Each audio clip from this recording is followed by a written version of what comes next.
So yes, hello everyone. I am Jeet Kumar. Welcome to all of you on this YouTube platform. Prateek Gupta Indian economics. तो भाई सभी का स्वागत है और काफी दिन बाद मिल रहे हैं हम, लेकिन मैंने एक वादा किया था आपसे सभी से जब मैंने आपको आंसर की कराई थी प्रीलिम्स की, स्पेशली जियोग्राफी और इन्वायरमेंट के क्वेश्चंस उसमें कराए थे। देन मैंने आपसे एक वादा किया था कि देखिए हम जल्द ही आपके लिए ज्योग्राफी की एक सीरीज लेके आएंगे, कॉन्सेप्ट की सीरीज लेके आएंगे। वो आने वाले एग्जाम्स में बेसिकली हम टारगेट करेंगे 2024 को, ठीक है, जो बच्चे आगे एग्जाम देंगे। तो उसमें क्या होगा कि बेसिकली क्या क्या चीजें उसमें इंक्लूड होंगी, तो आपके प्रीलिम्स और मेंस के हिसाब से और कॉन्सेप्चुअल जो चीजें बेसिकली ज्योग्राफी में कहां पे कमी आती है। Geography is all about concept, ठीक है। जैसे ओरिजिन ऑफ यूनिवर्स क्या है, कॉन्सेप्ट है। नेबुला क्या होता है, रेड जाइंट स्टार क्या होता है, ये सब क्या है, कॉन्सेप्ट ही तो है। ओवरऑल आपको कॉन्सेप्ट पता नहीं, जैसे एटमॉस्फेयर का कोई टॉपिक अगर हम पढ़ें, एटमॉस्फेयर पढ़े मान लो, क्या है, कॉन्सेप्ट है। जेट स्ट्रीम हम पढ़े, मॉनसून हम पढ़े, या फिर हम अभी जो साइक्लोन आया, साइक्लोन के बारे में पढ़े, ठीक है। बिपरजॉय अभी साइक्लोन आया अरेबियन सी में, तो उसके पीछे रीजंस क्या है, ये सब क्या है, कॉन्सेप्चुअल चीजें हैं। और फिक्स रीजन है और चीजें बदलती रहती हैं, उसी के हिसाब से करंट अफेयर में भी आती रहती है। तो आज से हम इस सीरीज की शुरुआत करने जा रहे हैं जहां पर आपको ज्योग्राफी के A to Z कॉन्सेप्ट मतलब बहुत ही मिनिमम टाइम में समझाने का प्रयास किया जाएगा। हालांकि ये वीडियो लंबा होने जा रहा है क्योंकि ये बड़ा ही कॉन्सेप्चुअल चीज है और ज्योग्राफी का बेस मतलब ज्योग्राफी बेसिकली शुरू यहां से होती है। अगर आप पढ़ोगे और बिल्कुल माइक्रो सिलेबस निकालोगे ज्योग्राफी का, या फिर बिल्कुल नॉर्मल तरीके से भी अगर ज्योग्राफी का सिलेबस देखोगे, तो वहां ओरिजिन ऑफ यूनिवर्स आपको देखने को मिलता है।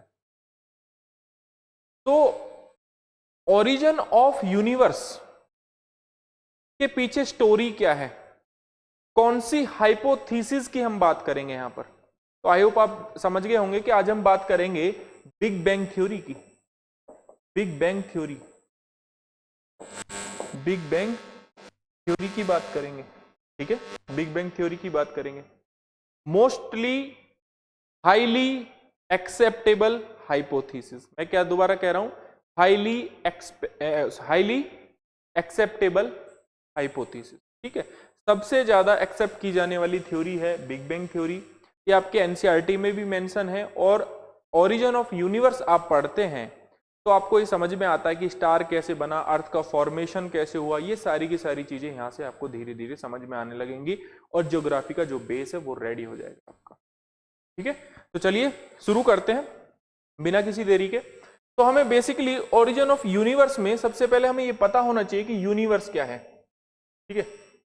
तो everything around us is a universe, is a part of you, और we can say is a part of universe, ठीक है। और यूनिवर्स का जो साइज है वो अननोन है, ठीक है। Universe is a vast expense of space that contain everything in existence, जो भी हमारे पास है, ठीक है।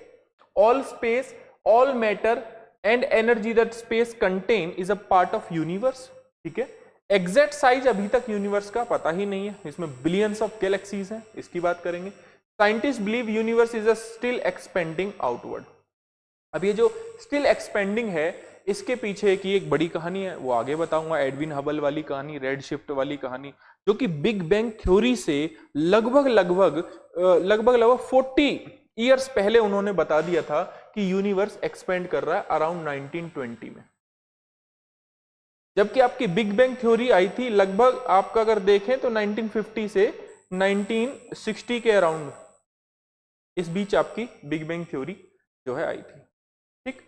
और 1920 में एडविन हबल ने रेड शिफ्ट जो है उसका कॉन्सेप्ट है वो भी बता दिया था, बिग बैंग से पहले ही, ठीक है, बिग बैंग थ्योरी के आने से पहले ही, ठीक। चलिए आगे चलते हैं। तो बिग बैंग से पहले जो डिफरेंट एस्ट्रोनॉमर्स थे या डिफरेंट जो विद्वान थे, है ना, अलग अलग विद्वानों का अलग अलग मन था, ठीक। तो दो टाइप के व्यू हुआ करते थे बिग बैंग थ्योरी से पहले, एक था जियोसेंट्रिक व्यू, एक था हेलियोसेंट्रिक व्यू। जियोसेंट्रिक व्यू में कहा करते थे बेसिकली विद्वान जो कहा करते थे कि जो अर्थ है वो सेंटर में है, ठीक है। अर्थ जो है वो पूरे सोलर सिस्टम के या पूरे यूनिवर्स के क्या है, सेंटर में है। और अर्थ अगर सेंटर में है, इट मींस कि सारे के सारे जितने भी ऑब्जेक्ट हैं वो उसके अराउंड क्या कर रहे हैं, चक्कर लगा रहे हैं, ठीक है। तो geocentric view means earth centric, मतलब अर्थ सेंटर में है पूरी यूनिवर्स के। According to the view earth was at the centre of universe and it was also according to this view as a motionless body. Earth क्या थी, उसमें एक motionless body थी, ठीक है। फिर आता है एक हेलियोसेंट्रिक व्यू। कौन सा व्यू आता है, हेलियोसेंट्रिक व्यू। तो ये है आपका बेसिकली डायग्राम, ठीक है। जैसे टॉलमी हो गए, एरिस्टोटल हो गए, ठीक है, आपने इनका नाम जरूर सुना होगा। तो जियोसेंट्रिक व्यू को वो क्या करते थे, सपोर्ट करते थे, ठीक। तो इसका डायग्राम, चलिए। फिर आया एक हेलियोसेंट्रिक व्यू। हेलियो का मतलब ग्रीक में होता है सन, ठीक है। और ये निकोलस कोपरनिकस ने इस थ्योरी को सबसे पहले प्रपोज किया था। और इसका मतलब क्या है कि basically sun is at the centre of universe and earth revolve around it. तो जो सन है वो यूनिवर्स के सेंटर में है, ठीक है। और सारे के सारे क्या कर रहे हैं, उसके अराउंड चक्कर लगा रहे हैं, जितने भी ऑब्जेक्ट है, चाहे अर्थ है, ठीक है। तो इसमें जो कोपरनिकस है उन्होंने इसको समर्थन किया। और आगे जाके हमने पाया भी कि यूनिवर्स के सेंटर में सन नहीं है। एक जो सोलर सिस्टम है, एक सोलर सिस्टम जैसे मान लीजिए जैसे सन है, तो सन भी क्या कर रहा है, मूव ही कर रहा है बेसिकली, ठीक है। या कोई गैलेक्सी है, उस गैलेक्सी के मिड में क्या होता है, उस गैलेक्सी के मिड में होता है ब्लैक होल। ऐसे एक सोलर सिस्टम होता है, उस सोलर सिस्टम के में क्या है, बेसिकली हमारा सन है और अर्थ है, वीनस है, ये डिफरेंट डिफरेंट जो है ऑब्जेक्ट्स हैं उसके क्या लगा रहे हैं, चक्कर। प्लेनेट्स हैं, ये क्या कर रहे हैं, उसके चक्कर लगा रहे हैं। और even sun is not a stationary, ठीक है, वो भी मैं आपको आगे बताऊंगा। तो ये वाली बात थी सारी की सारी हेलियोसेंट्रिक व्यू में। तो फिर उसके बाद आता है बेसिकली बिग बैंग थ्योरी, है ना। तो हेलियोसेंट्रिक और जियोसेंट्रिक में बेसिकली देखो ये डिफरेंस है कि यहां पर अर्थ सेंटर में है, यहां पर सन सेंटर में है, और बाकी इसके क्या लगा रहे हैं, चक्कर लगा रहे हैं, ठीक है। दूसरा, यहां पर अर्थ सेंटर में है और ये क्या है, एक मोशनलेस बॉडी है, ऐसा भी बोला गया, मोशनलेस बॉडी है, ठीक है। यहां पर सन है, बाकी सारे के सारे जितने भी प्लेनेट है उसके चक्कर लगा रहे हैं, ऐसा बोला गया। तो अगर हेलियोसेंट्रिक व्यू की बात करें तो बेसिकली ऐसे चक्कर लगा रहे हैं इसके, ठीक है। ये ऐसे चक्कर लगा रहा है, ये ऐसे लगा रहा है, ये ऐसे लगा रहा है, ठीक है। और यहाँ और अर्थ के चारों ओर ये चक्कर लगा रहे हैं, ये चक्कर लगा रहे हैं ना, ऐसे चक्कर लगाए जा रहे हैं। एक्चुअल जो मूवमेंट है, आपने आजकल देखो इंस्टा तो सभी चलाते हैं, इंस्टाग्राम चलाते हो नहीं चलाते हो, ठीक है। टेक्नोलॉजी को यूज करना सीखो। तो इंस्टाग्राम पे आपने जरूर ऐसी रील्स, बहुत सारी रील्स जरूर देखी होंगी आपने, जहां पर जो सोलर सिस्टम है उसका मूवमेंट दिखाया हुआ है, जिसमें sun is not a stationary, sun stationary नहीं है। एवरीथिंग, कोई ना कोई, हर चीज क्या है, मोशन में है, ठीक है। तो जो सन है वो इस तरफ आगे बढ़ रहा है और जितने भी प्लेनेट हैं वो इस तरीके से इसके क्या कर रहे हैं, चक्कर लगा रहे हैं। आई होप आपने जरूर उसको देखा होगा, है ना।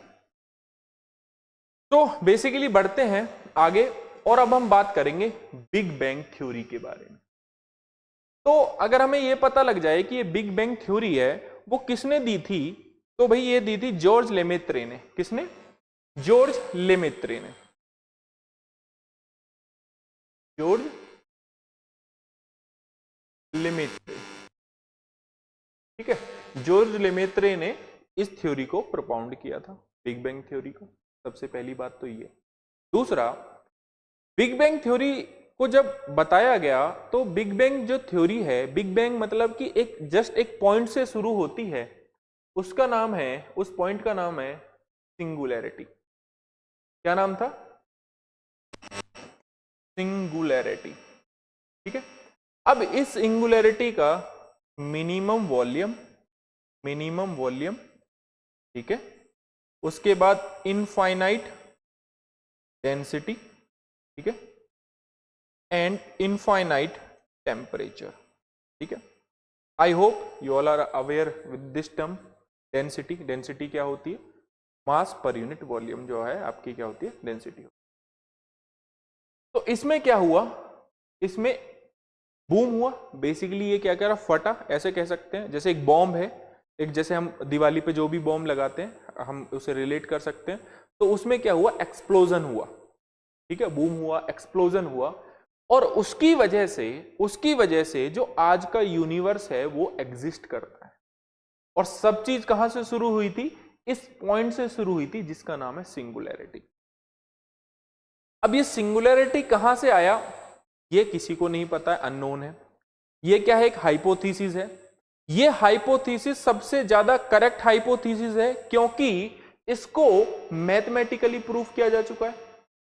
मैथमेटिकली इस चीज को प्रूव किया जा चुका है। जैसे आपने गॉड पार्टिकल के बारे में सुना होगा, ठीक है, आपने रेड शिफ्ट फिनोमेना के बारे में सुना होगा, कॉस्मिक वेव रेडिएशन के बारे में सुना होगा। तो ये कुछ हमें प्रूफ्स हैं हमारे पास जिससे ये पता लग रहा है कि बिग बैंग जो है एक्सप्लोजन सिंगुलैरिटी में हुआ होगा, या बिग बैंग थ्योरी जो है वो हुई होगी आज से कई बिलियन ईयर्स पहले। ये हमें पता कैसे लगता है, हमारे पास एक तो मैथमेटिकली ये प्रूफ हो चुका है, दूसरा 2013 में जो एक्सपेरिमेंट हुआ लार्जर जो कोलाइडर हेड्रॉन कोलाइडर एक्सपेरिमेंट 2012 में, तो वहां पर गॉड पार्टिकल हिग्स बोसोन को क्या कहा, डिटेक्ट कर लिया गया। अब हिग्स बोसोन डिटेक्ट हुआ, इसलिए 2013 में आप फिजिक्स का नोबेल देखोगे तो किसको मिला है, हिग्स को मिला है। ठीक, चलिए इसकी बात करते हैं आगे। Theory that explain how universe begin, ये बिग बैंग थ्योरी क्या एक्सप्लेन करती है कि बेसिकली आपका यूनिवर्स शुरू कैसे हुआ।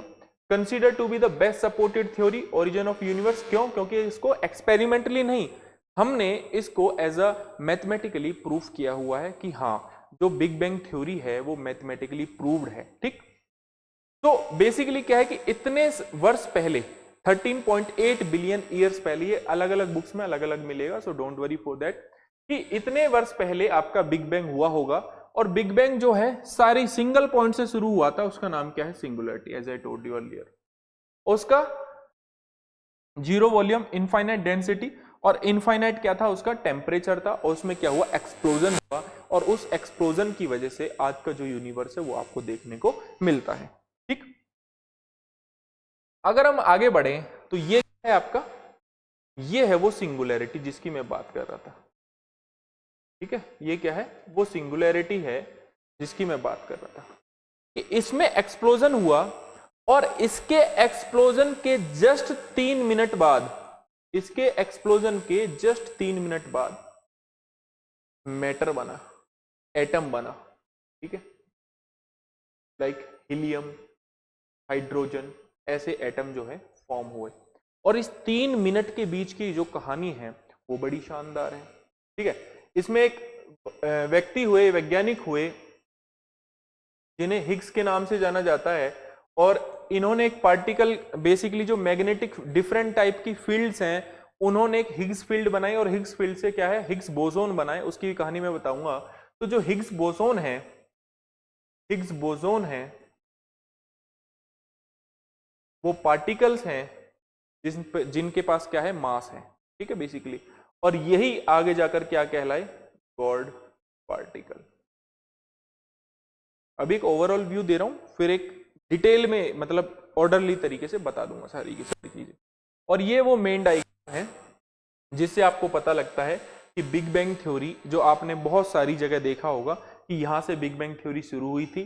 बेसिकली टेक्निकली देखें तो डायग्राम गलत है। क्यों गलत है, मैं ऐसे नहीं बता रहा, लेकिन इसके पीछे कारण क्या है कि देखो, जहां सिंगुलैरिटी में बिग बैंग हो रहा है, एक्सप्लोजन हो रहा है, वहां पर लाइट दिखाई हुई है, और हमें बताया गया है कि जो लाइट है वो किससे बनती है,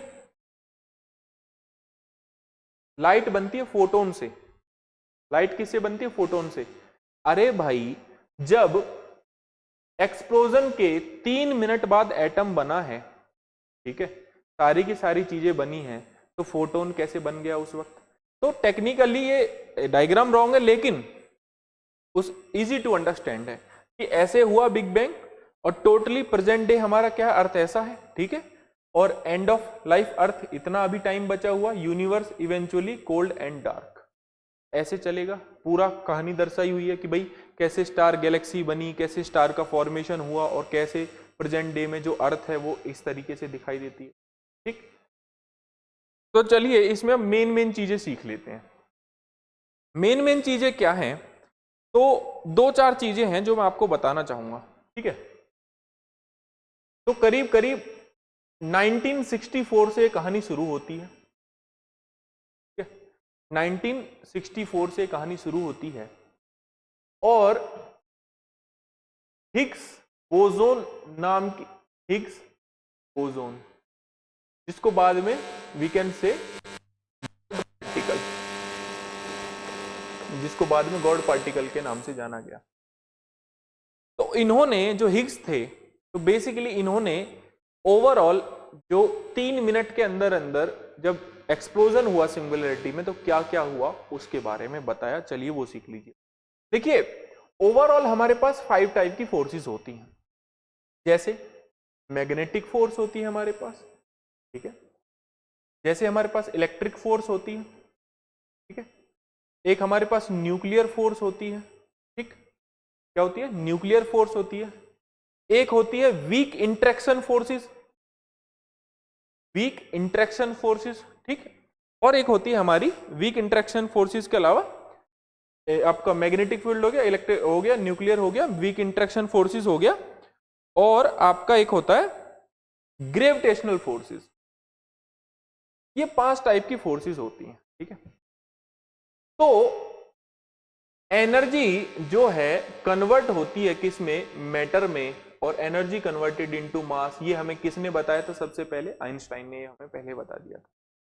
तो हिग्स बोसोन जो है, जो हिग्स बोसोन पार्टिकल है, ये पांचों की पांचों, हाइपोथेसिस अगेन मैं कह रहा हूं, ये पांचों की पांचों फील्ड मिलके एक फील्ड का निर्माण करती हैं, दैट इज हिग्स फील्ड।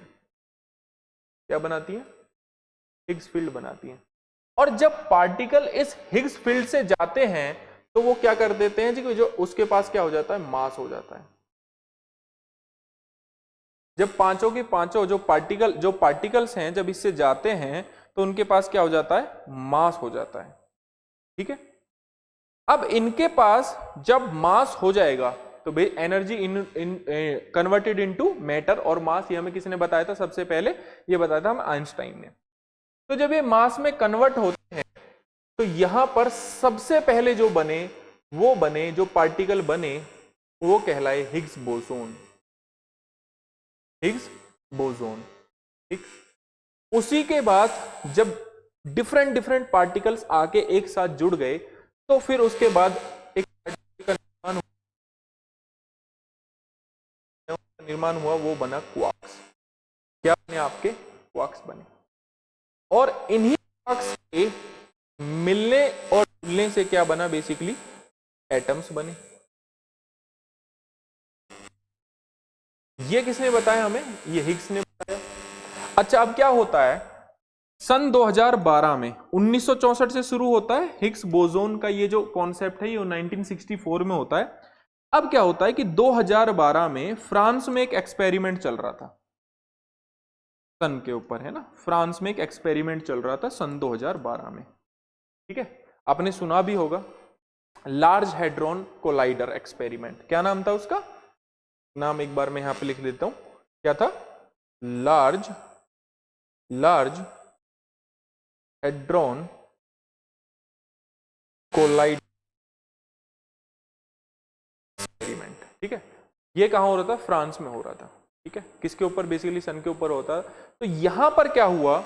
यहां पर आपके जो गॉड पार्टिकल है, we can say Higgs boson जो है उनको डिटेक्ट कर लिया गया, उन पार्टिकल्स को डिटेक्ट कर लिया गया। इसलिए सन 2013 का जो नोबेल प्राइज है, नोबेल किसका? फिजिक्स का। वो किसको? देखना, गूगल करके देख लो, वो किसको मिला है?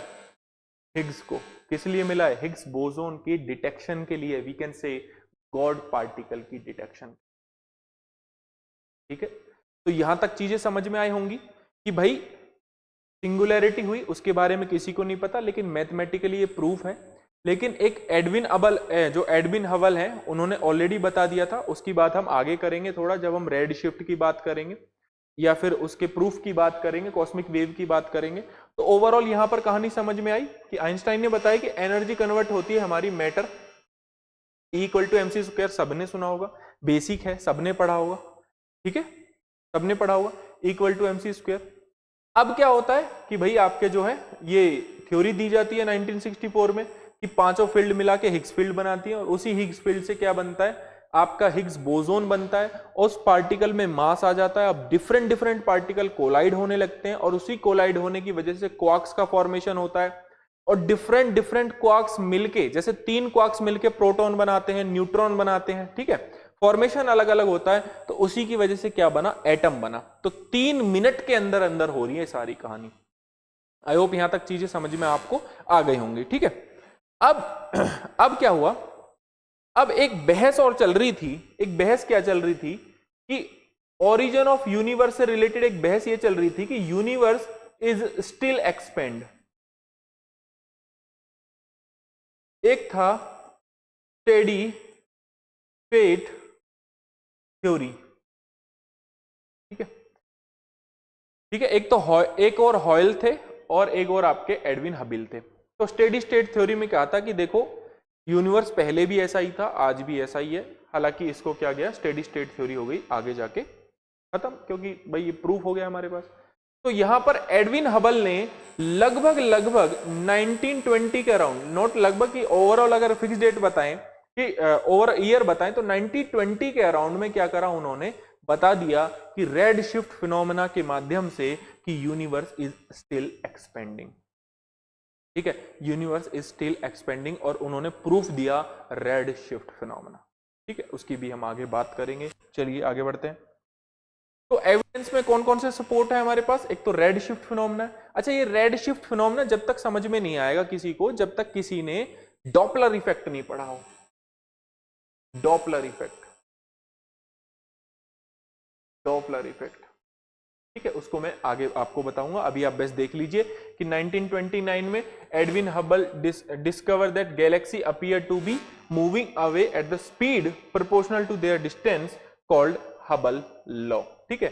When white light emitted from galaxy captured as red light in another galaxy, it means the distance between the galaxies is increased, ठीक है, सॉरी हैज इंक्रीज्ड। मतलब कि जब एक गैलेक्सी दूसरे गैलेक्सी से दूर जा रही है, ठीक है, एक ऑब्जेक्ट दूसरे ऑब्जेक्ट से दूर जा रहा है, तो वहां पर वो क्या फिनोमेना शो कर रहा है, रेड लाइट शो कर रहा है। इट मींस कि यूनिवर्स एक्सपेंड हो रहा है या ऑब्जेक्ट दूर जा रहा है। जबकि अगर कोई ऑब्जेक्ट पास है तो वो क्या करेगा, ब्लू रे जो है आपको शो करेगा, ब्लू कलर जो है शो करेगा। वो कैसे करेगा, आपको इसके लिए स्पेक्ट्रम ऑफ लाइट जानने की जरूरत है, ठीक, वो मैं आपको बताऊंगा। White light has travel a larger distance from time of its origin, result wavelength of light has change over time, ठीक है। तो ये सारी की सारी चीजें। एक है cosmic microwave background radiation, cosmic microwave background radiation, कि जब आपका सिंगुलैरिटी में एक्सप्लोजन हुआ तो उसकी कुछ हीट बच गई होगी, उस हीट को कैप्चर किया जाए, तो वहां से पता लगता है कि ओवरऑल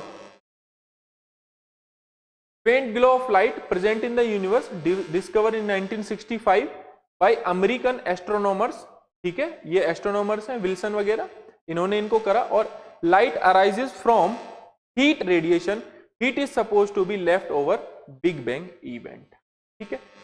तो यहां पर आपका क्या होता है कि ओवरऑल ये दो एक्सपेरिमेंट या वी कैन से दो चीजें हैं ऐसी, दो प्रूफ्स ऐसे हैं जिससे ये पता लगता है कि भाई बिग बैंग है, ओवरऑल हुआ होगा, ठीक। अब क्या होता है, अब अगर आपको पता लग जाए, 1 सेकेंड,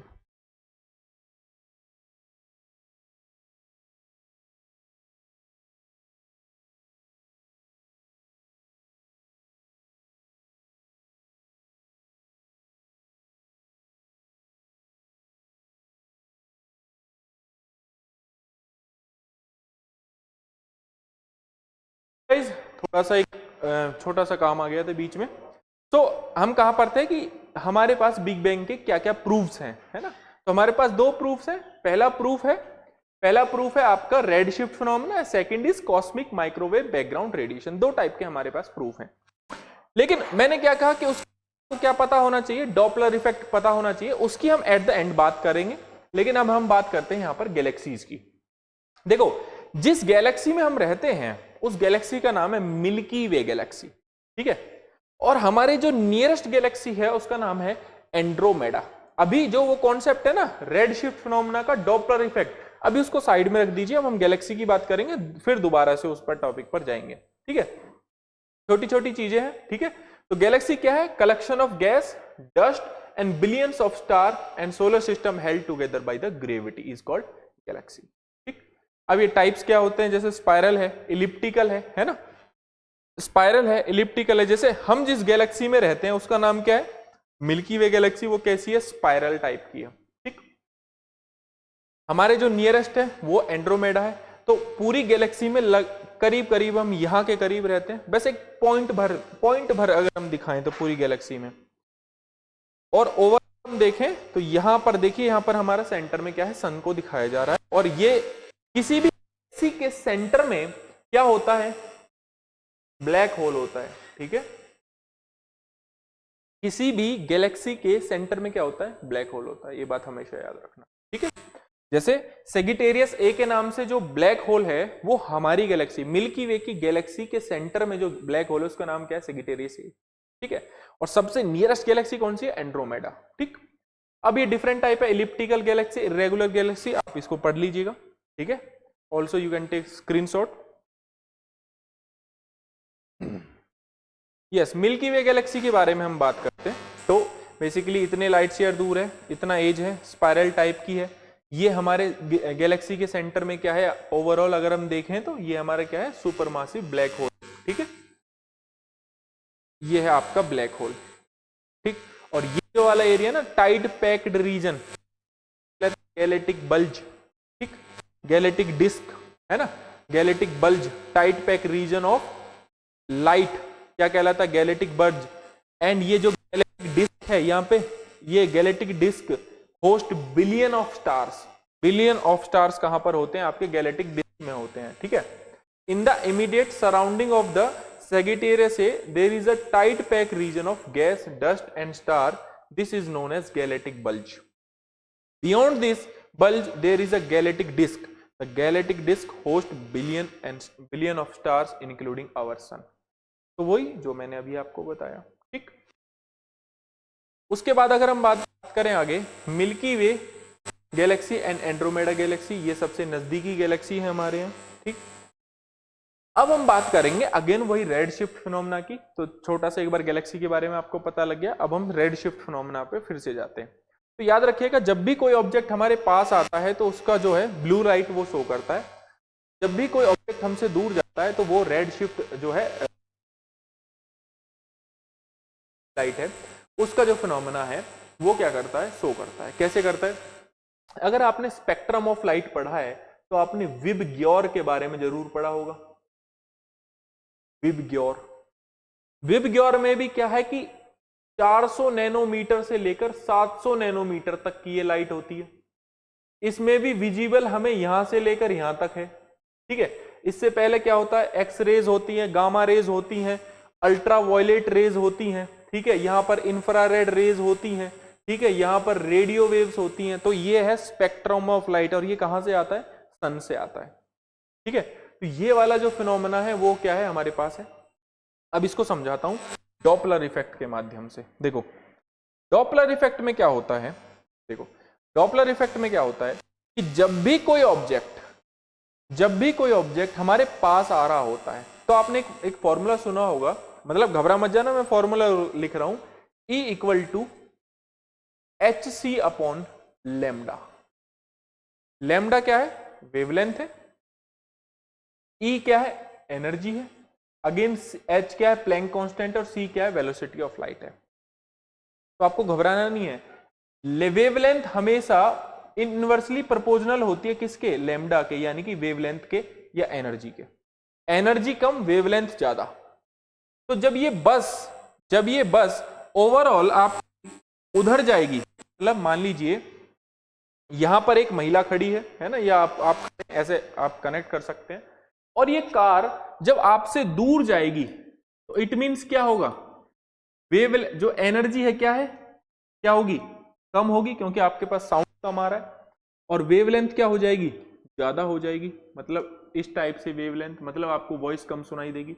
जबकि अगर मैं यहां पर खड़ा हूं और मेरी और ये कार आ रही है, इट मींस की हाई जो है हाई फ्रीक्वेंसी होनी चाहिए, क्योंकि मुझे ये चीजें सुनाई दे रही हैं ज्यादा। तो उसी तरीके से यूनिवर्स में क्या होता है, उसी तरीके से यूनिवर्स में क्या होता है कि हमें जो विबग्योर है, विबग्योर, तो जब भी कोई ऑब्जेक्ट स्टार्टिंग में मान लीजिए किसी ने एक व्हाइट लाइट मान लीजिए किसी ने शो करी, और वो ओवरऑल ट्रेवल होते होते हमें वो फिनोमेना कैसा शो कर रहा है, रेड शो कर रहा है। इट मींस कि वो ऑब्जेक्ट हमसे क्या कर रहा है, दूर जा रहा है। क्यों दूर जा रहा है, क्योंकि हमें उसकी जो वेवलेंथ है वो बहुत ज्यादा मिल रही है, वेवलेंथ बहुत ज्यादा मिल रही है, और उसकी एनर्जी हमें बहुत कम मिल रही है। इट मींस कि वो ऑब्जेक्ट हमसे क्या जा रहा है, दूर जा रहा है।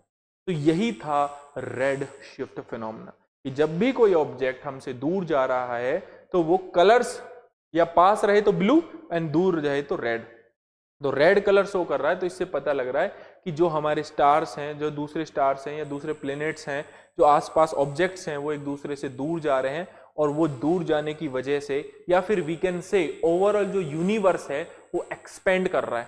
हालांकि एनसीईआरटी में एक एग्जांपल भी दिया हुआ है आपको कि एक बैलून पे आपने मार्क लगा लिया और उस बैलून को फुलाकर अगर देखेंगे तो वो मार्क क्या है, धीरे धीरे धीरे धीरे फैलने लग गए। लेकिन वो सही माना नहीं गया है, लेकिन सही क्या है, रेड शिफ्ट फिनोमेना, कि जब ऑब्जेक्ट एक दूसरे से दूर जा रहा है तो हमें वेवलेंथ बहुत ज्यादा मिल रही है, एनर्जी कम मिल रही है, और जो है रेड, जो विबग्योर में हमें रेड कलर जो है वो दिखाई दे रहा है, मतलब जो है बेसिकली रेड कलर की जो लाइट है वो प्राप्त हो रही है, वी कैन से। ठीक है, तो इससे क्या है, बेसिकली ये रेड शिफ्ट फिनोमेना प्रूफ हो जाता है। ठीक, तो ये प्रूफ है हमारे पास बिग बैंग थ्योरी का। उसके अलावा बिग बैंग थ्योरी का तो ओवरऑल ऐसा बोला गया कि कोलिजन होगा दो गैलेक्सी, देखो हमारी मिल्की वे गैलेक्सी है, इनकी जो दूसरी है कोई और, वो एंड्रोमेडा है जो हमारे पास है सबसे, इनका कोलिजन होगा। तो आपको कमेंट बॉक्स में ये बताना है, जब एंड्रोमेडा और आपकी मिल्की वे गैलेक्सी है, जब ये आपस में टकराएंगी तो क्या क्या हो सकता है, ये सब आपको कमेंट बॉक्स में बताना है। ठीक है, तो गाइज अब हम मिलेंगे नेक्स्ट लेक्चर में, लेकिन मैं ओवरऑल एक आइडिया बता देता हूं कि हमने पहले तो ये देखा कि बिग बैंग से पहले हेलियोसेंट्रिक व्यू था, एक जियोसेंट्रिक व्यू था। फिर हमने देखा बिग बैंग क्या था। बिग बैंग में हमने बताया कि भाई सिंगुलैरिटी थी, उसमें एक्सप्लोजन हुआ, और आइंस्टीन ने हमें बताया था बेसिकली कि E इक्वल टू mc², मतलब एनर्जी कन्वर्ट होती है मास में। ठीक है, एनर्जी कन्वर्ट होती है मैटर में। तो ये 3 मिनट के अंदर अंदर की जो कहानी थी 1964 के हिग्स बोसोन फील्ड से लेकर कौन सा बना, आपका हिग्स बोसोन बना, हिग्स बोसोन के बाद आपका क्वार्क्स बना, क्वार्क्स के बाद आपका एटम बना, वहां से लेकर, और 2012 में प्रूफ हुआ, गॉड पार्टिकल डिटेक्ट कर लिया इन्होंने, फ्रांस में बेसिकली डिटेक्ट हुआ था। फ्रांस के बेसिकली जो एक्सपेरिमेंट चल रहा था लार्ज हेड्रॉन कोलाइडर के बारे में मैंने आपको बताया, इसलिए 2013 का नोबल फिजिक्स प्राइज जो है किसको मिला था, हिग्स को मिला था। आप गूगल करके देख सकते हैं। फिर भी बिग बैंग होने से पहले हमारे पास प्रूफ्स आ गए थे किस चीज के, कि यूनिवर्स एक्सपेंड कर रहा है, बिग बैंग कभी हुआ होगा, मैथमेटिकली इट वाज प्रूव्ड। तो कैसे पता लगा, ओवरऑल हमें पता लगा रेड शिफ्ट फिनोमेना से और कॉस्मिक वेव रेडिएशन से। रेड शिफ्ट फिनोमेना क्या है कि जब भी कोई ऑब्जेक्ट मान लीजिए हमसे दूर जा रहा है तो वो कैसी फ्रीक्वेंसी शो करेगा, हाई, बहुत ही ज्यादा वेवलेंथ शो करेगा, एनर्जी कम रहेगी, और रेड जो लाइट है वो शो करेगा विबग्योर। स्पेक्ट्रम ऑफ लाइट उसके लिए हमें पता होना चाहिए।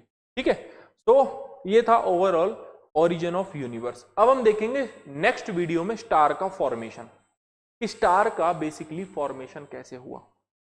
ठीक है, कैसे कोई स्टार नेबुला से चलकर कैसे ब्लैक होल में बदलता है या व्हाइट ड्वार्फ में बदलता है, उसको हम देखेंगे नेक्स्ट लेक्चर में। ठीक है, तो कैसी लगे ये सीरीज कमेंट बॉक्स में जरूर बताइएगा, और आपका कोई क्वेश्चन हो बिग बैंग थ्योरी से रिलेटेड तो भी आपको बताना है, ठीक है। इसमें कुछ समझ में नहीं आया तो भी आपको बताना है, हम सारी की सारी चीजों का बेसिकली आपको आंसर दे देंगे, ठीक है।